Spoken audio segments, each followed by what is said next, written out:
Hello and welcome to Rathod science academy. ఈ రోజు మనం ఈ క్లాస్లో వెరీ ఇంపార్టెంట్ ఆర్టికల్స్ ఏమైతే ఉన్నాయో మన హిందూ పేపర్లో, సో అవన్నీ క్లియర్గా చూద్దాం.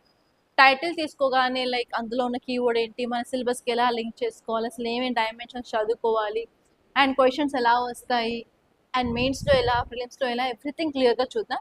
అండ్ లాస్ట్లో మీకు ప్రిలిమ్స్ ప్రాక్టీస్ క్వశ్చన్స్ కూడా ఇస్తాను, ఒకసారి అవి కూడా క్లియర్గా చూడండి. ఓకే, సో ఫస్ట్ టాపిక్ వచ్చేసి నాకు ఒక ఇమేజ్ కనిపించింది. ఇది ఇంటర్నేషనల్ ఎడిషన్లో ఫ్రంట్ పేజ్లో ఉన్న ఇమేజ్, చాలా బాగా అనిపించింది. సో ఇందులో మనకు ఒక జాగ్రఫికల్ కాన్సెప్ట్ ఉందన్నమాట, అది చెప్పడానికి తీసుకున్నాను. సో ఇక్కడ చూసుకున్నట్లయితే మనకి మంచిగా హిమాలయాస్ కనిపిస్తున్నాయి.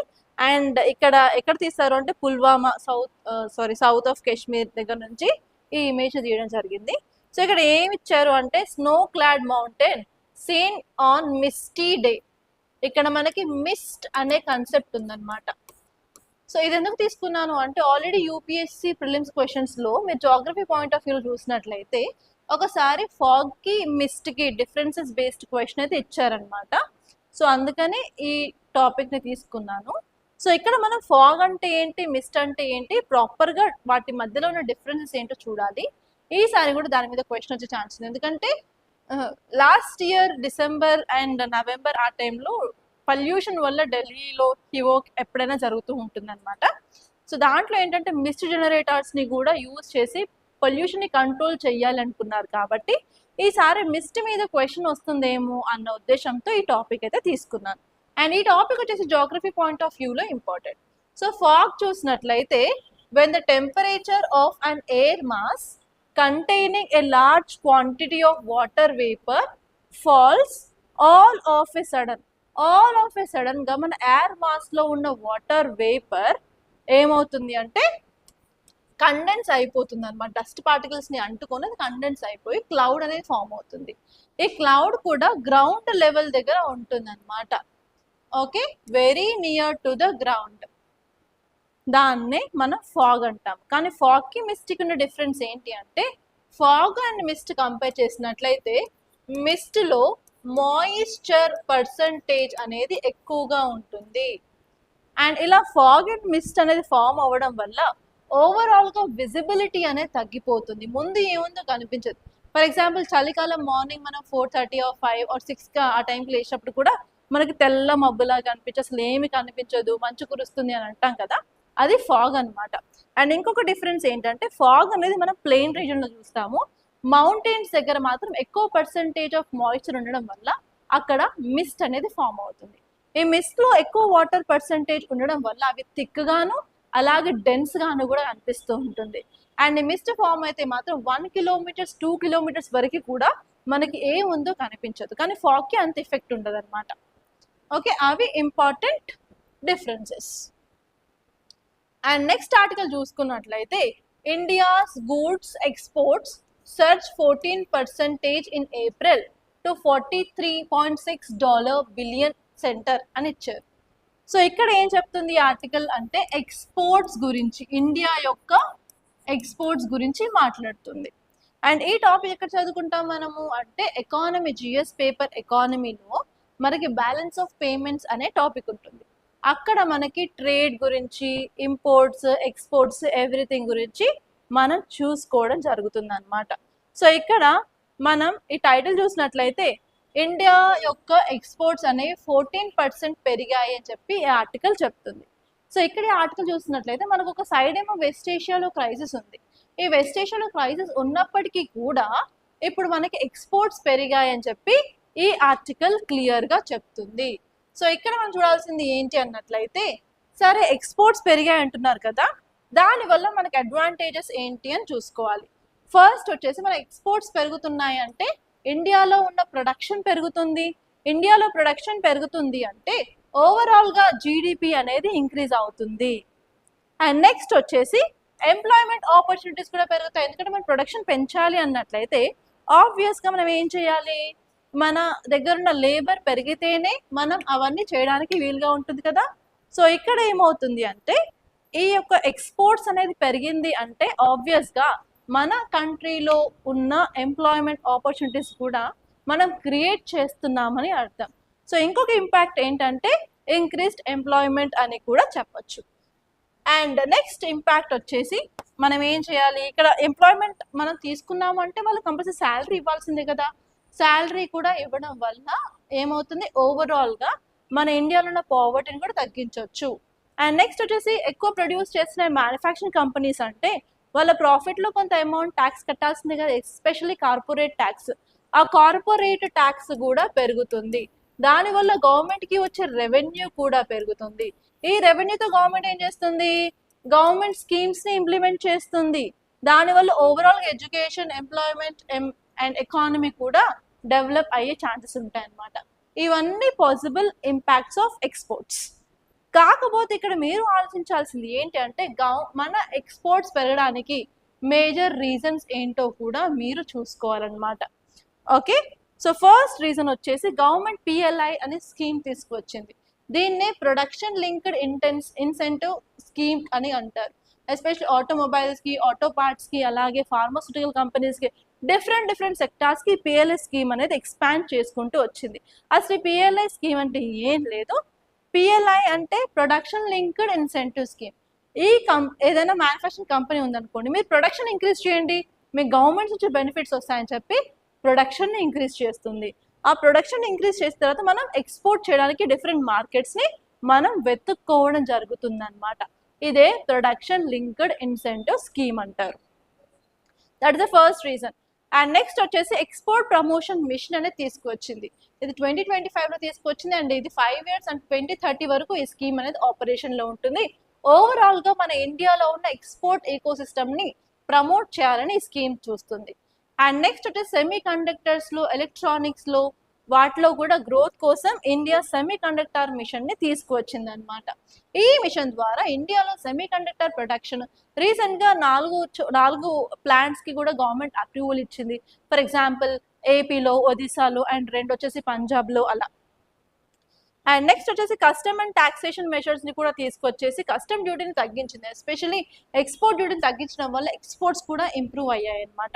సో ఇలా డిఫరెంట్ రీజన్స్ వల్ల ఇండియాలోనే ఎక్స్పోర్ట్స్ పెరిగాయి అని చెప్తున్నారు. అండ్ ఈ రీజన్స్ మీద మీకు మెయిన్స్ బేస్డ్ క్వశ్చన్ వచ్చే ఛాన్స్ ఉంది, ఒక్కసారి దాన్ని క్లియర్గా మీరు చూసుకోవాల్సి ఉంటుంది. అండ్ నెక్స్ట్ వచ్చేసి India's first satellite tagged Ganges soft shell టర్టిల్ని కాజీరంగా నేషనల్ పార్క్లో రిలీజ్ చేశారని చెప్పి టైటిల్ ఇచ్చారు. సో ఇక్కడ కీవర్డ్ ఏంటంటే సాఫ్ట్ షెల్ టర్టిల్. నెక్స్ట్ వచ్చేసి కాజీరంగా నేషనల్ పార్క్. ఈ కాజీరంగా నేషనల్ పార్క్ గురించి యూపీఎస్సీ ఎన్వైరన్మెంట్ పాయింట్ ఆఫ్ వ్యూలో చాలా క్వశ్చన్స్ అయితే ఇచ్చిందనమాట ప్రిలిమ్స్లో. సో మీరు దాని గురించి క్లియర్ కట్ ఫ్యాక్ట్ చూసుకోవాలి, ఎస్పెషల్లీ ఏ స్టేట్లో ఉంది, ఏ నది వెళ్తుంది, అక్కడ ఉన్న ఇంపార్టెంట్ స్పీసీస్ ఆఫ్ యానిమల్స్ ఏంటి అని చెప్పి, అండ్ ఈవెన్ అక్కడ క్లైమేట్ ఎలా ఉంటుంది అది కూడా చూసుకోవాలి, ఏ క్లైమేటిక్ జోన్ వస్తుంది అని కూడా చూసుకోవాలి. అండ్ నెక్స్ట్ వచ్చేసి ఇక్కడ సాఫ్ట్ షెల్ టర్టిల్ గురించి చెప్పారు కాబట్టి మీరు ఈ సాఫ్ట్ షెల్ టర్టిల్ ఏంటో కూడా చూసుకోవాలి. అండ్ ఇక్కడ మీకు క్వశ్చన్ ఎలా వస్తుంది అంటే రీసెంట్గా leather back turtles, olive ridley turtles, ఇప్పుడు ఈ సాఫ్ట్ షెల్ టర్టిల్ న్యూస్లో ఉంది కాబట్టి ఈ మూడింటిని కలిపి ఒక పేర్ బేస్డ్ క్వశ్చన్ అడిగే ఛాన్స్ ఉంది, లేకపోతే ఓన్లీ టర్టిల్ గురించే మీకు మెయిన్స్లో ప్రిలిమ్స్లో క్వశ్చన్ అడిగే ఛాన్స్ ఉంది. సో ఎవ్రీ డైమెన్షన్, ఏ డైమెన్షన్లో కూడా క్వశ్చన్ వచ్చినా కూడా ఒక్కసారి మీరు దాన్ని క్లియర్గా చూసుకోవాల్సి ఉంటుంది. ఓకే, ఇప్పుడు కంటెక్స్ట్ చూసుకున్నట్లయితే ఇండియాలో ఫస్ట్ శాటిలైట్ ట్యాగ్ చేసిన గ్యాంజెస్ సాఫ్ట్ షెల్ టర్టిల్ని తీసుకెళ్ళి కాజీరంగా నేషనల్ పార్క్లో వదిలారనమాట. సో ఇప్పుడు అది ఎలా మూవ్ అవుతుంది ఏంటి అని చెప్పి దాని గురించి డీటెయిల్గా వాళ్ళు చదవడం జరుగుతుంది. సో ఇప్పుడు ఈ టాపిక్ గురించి చూసినట్లయితే ఇక్కడ మీకు డైరెక్ట్గా only Indian soft shell turtle గురించి క్వశ్చన్ అడిగే ఛాన్స్ ఉంది.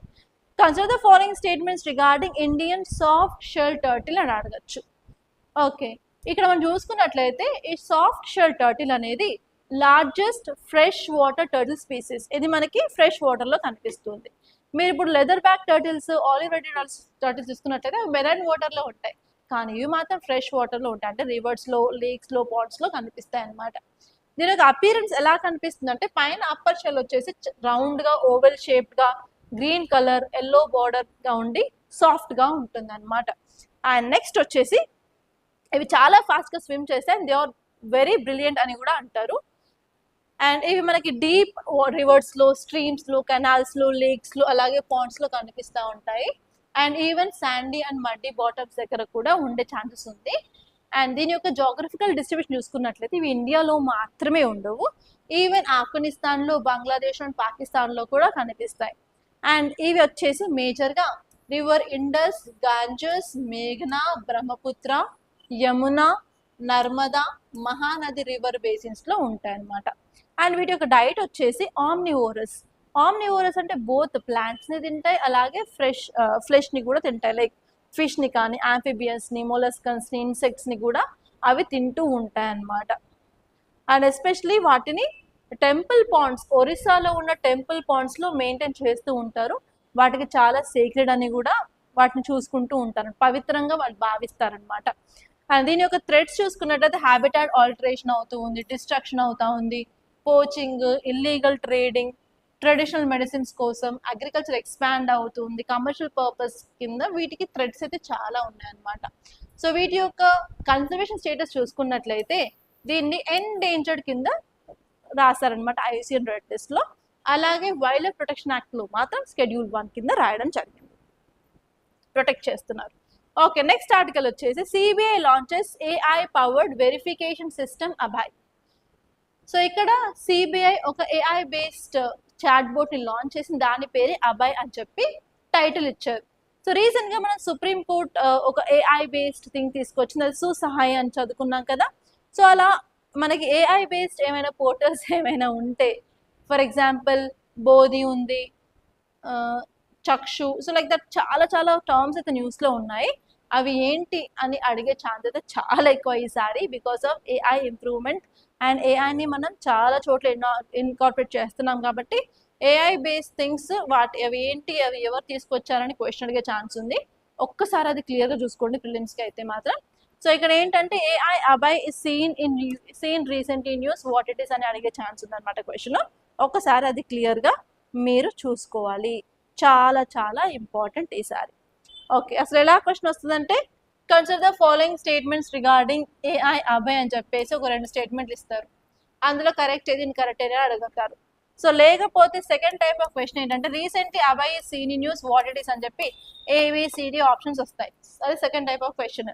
And third type of question వచ్చేసి కన్సిడర్ ద ఫాలోయింగ్ పేర్స్ అంటారు. ఫస్ట్ వచ్చేసి AI Abhay, AI Susahay and Bodhi అని వచ్చేసి విచ్ మినిస్ట్రీ అని అడిగే ఛాన్స్ ఉంది, ఆర్ఎల్స్ అదేంటి అని చెప్పి పేర్లు ఇచ్చే ఛాన్స్ ఉంది. ఒక్కసారి మీరు దాన్ని క్లియర్ అంటే క్లియర్గా చూసుకోవాలి.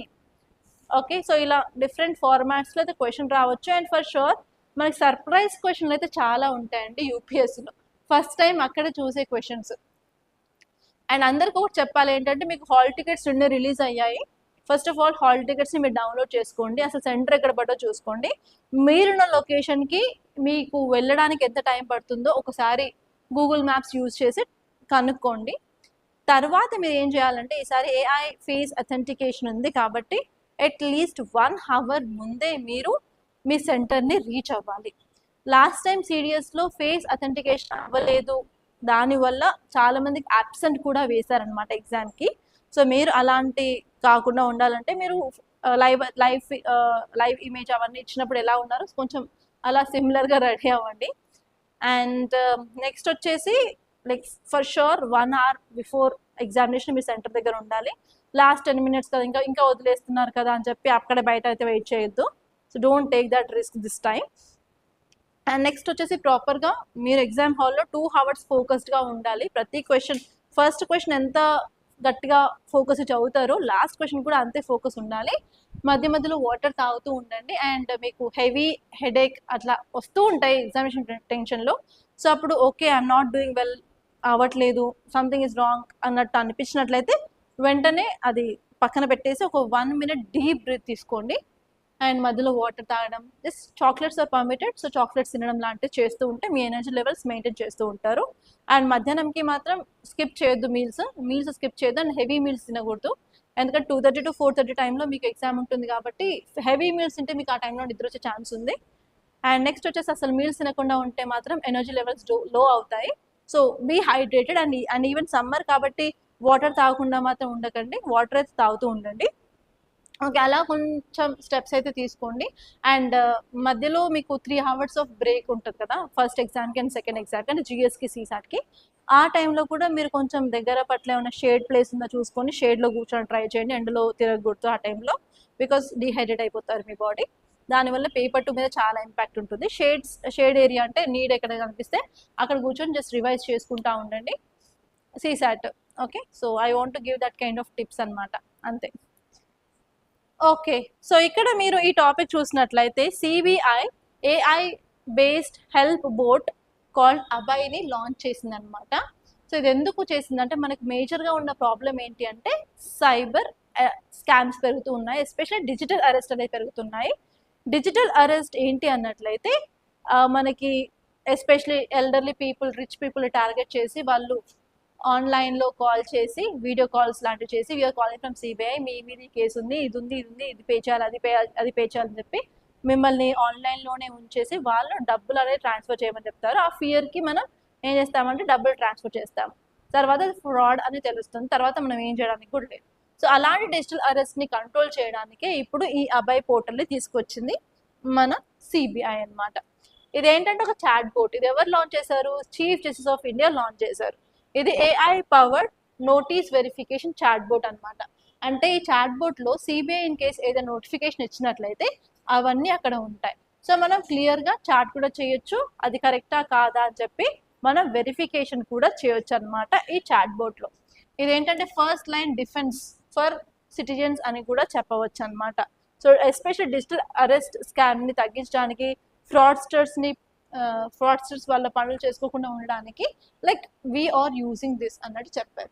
సో ఈ పోర్టల్ వల్ల ఎస్పెషల్లీ సైబర్ సేఫ్టీని ఇంక్రీజ్ చేయాలి, పబ్లిక్ అవేర్నెస్ని ఇంక్రీజ్ చేయాలి, అలాగే టెక్నాలజీని ఇంకార్పొరేట్ చేసుకోవాలి, దానివల్ల ఆన్లైన్ ఫ్రాడ్స్ని తగ్గించాలని చెప్పి గవర్నమెంట్ ఈ నిర్ణయాన్ని తీసుకుంది. అండ్ నెక్స్ట్ ఆర్టికల్ వచ్చేసి ruby crosses psychological barrier of 96 per US dollar. ఈ టాపిక్ వచ్చేసి ఇండియన్ రూపీ వాల్యూ గురించి మాట్లాడుతుంది. ఇప్పుడు $1 ఈజ్ ఈక్వల్ టు 96.14 రూపీస్ అనమాట. అంటే దారుణంగా ఇండియన్ రూపీ వాల్యూ అనేది పడిపోయింది. సో 96 అంటేనే లైక్ బ్యాడ్ థింగ్ అని అనుకుంటారనమాట. 96 వచ్చింది అంటే లైక్ ఎస్ మనం ఇంకా దిగజారుతున్నాము అనే ఒక సైకలాజికల్ ఫీలింగ్ వస్తుంది. సో ఇప్పుడు అది మనం క్రాస్ చేసాము కాబట్టి ఇండియన్ ఎకనామీ మీద చాలా నెగటివ్ ఇంపాక్ట్ ఉండే ఛాన్స్ ఉందని చెప్పి ఈ ఆర్టికల్ అయితే చెప్తుంది అనమాట. సో ఇక్కడ ఈ ఆర్టికల్ చూసుకున్నట్లయితే ఏం చెప్తుంది, ఇండియన్ రూపీ వాల్యూ దారుణంగా పడిపోయింది, ఈవెన్ 96 రూపీస్ కూడా క్రాస్ అయ్యింది అని తెలుస్తుంది అనమాట. సో ఇక్కడ ఎందుకు ఇండియన్ రూపీ వాల్యూ తగ్గిపోయిందని చూసుకున్నట్లయితే ఫస్ట్ వచ్చేసి ఆయిల్ ప్రైస్ అనేది చాలా విపరీతంగా పెరిగిపోయింది. ఇంతకుముందు $70 to $80 ఉండేది కాస్త ఇప్పుడు 125 కంటే ఎక్కువ అయింది, $125 per barrel. దానివల్ల ఏమైంది, ఇండియా ఇంపోర్ట్ చేసుకునే మనం తప్పదు, దానివల్ల ఎక్కువ అమౌంట్ ఆఫ్ డాలర్స్ మనం పే చేస్తున్నాము. ఎస్పెషల్లీ ఈ క్రూడ్ ఆయిల్ అనేది $1 అమ్ముతారు కాబట్టి డాలర్స్ ఎక్కువ ఇండియా నుంచి బయటికి వెళ్ళిపోతున్నాయి. దానివల్ల ఓవరాల్గా ఏమవుతుంది అన్నట్లయితే డాలర్ బయటకు వెళ్ళిపోవడం వల్ల దానికి డిమాండ్ పెరిగి ఇండియన్ రూపీ వాల్యూ దారుణంగా పడిపోతుంది. That is the first reason. And next వచ్చేసి చాలా మంది ఇండియాలో ఎవరైతే పెట్టుబడులు పెట్టారో ఇన్వెస్ట్మెంట్స్ వాళ్ళందరూ బయటికి వెళ్ళిపోతున్నారు అనమాట. That is the second reason. And third one వచ్చేసి యూఎస్లో కూడా ఇంట్రెస్ట్ రేట్ పెంచడం వల్ల ఇండియాలో ఇన్వెస్ట్ చేసిన డాలర్స్ తీసుకెళ్ళి యూఎస్లో ఇన్వెస్ట్ చేయడం స్టార్ట్ చేశారు. దానివల్ల కూడా ఇండియన్ రూపీ వాల్యూ అనేది దారుణంగా పడిపోయింది అనమాట. అండ్ నెక్స్ట్ వచ్చేసి దానివల్ల ఇంపాక్ట్స్ ఏంటి మన ఇండియాలో చూసుకున్నట్లయితే ఇండియన్ రూపీ వాల్యూ తగ్గిపోయింది కాబట్టి purchasing power of Indian rupee తగ్గిపోతుంది, దానివల్ల ఇన్ఫ్లేషన్, ద్రవ్యోల్బణం అనేది వస్తుంది.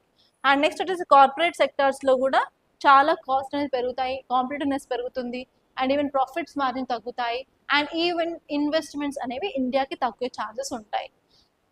అండ్ నెక్స్ట్ వచ్చేసి ఈక్విటీ మార్కెట్స్లో ఎవరైనా స్టాక్ మార్కెట్, బాండ్ మార్కెట్లో ఇన్వెస్ట్ చేయాలనుకున్నా కూడా వాళ్ళకి ప్రాపర్గా రిటర్న్స్ అనేవి ఉండదు because of effect of inflation.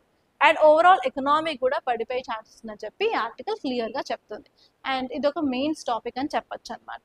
So ఇక్కడ నేను 2 ప్రిలిమ్స్ క్వశ్చన్స్ తీసుకొచ్చాను. ఒకటి చూడండి, ఇక్కడ ఫస్ట్ ఏమో కన్సెప్ట్ బేస్డ్ అనమాట, geography based. Which of the following conditions favour the formation of mist? First వచ్చేసి హై హ్యూమిడిటీ, సెకండ్ వచ్చేసి sudden cooling of air, third వచ్చేసి ప్రెసెన్స్ ఆఫ్ కండెన్సేషన్ న్యూక్లియర్. ఈ అన్ని పాయింట్స్ నేను క్లియర్గా మిస్ట్ గురించి ఎక్స్ప్లెయిన్ చేసినట్టు చెప్పాను.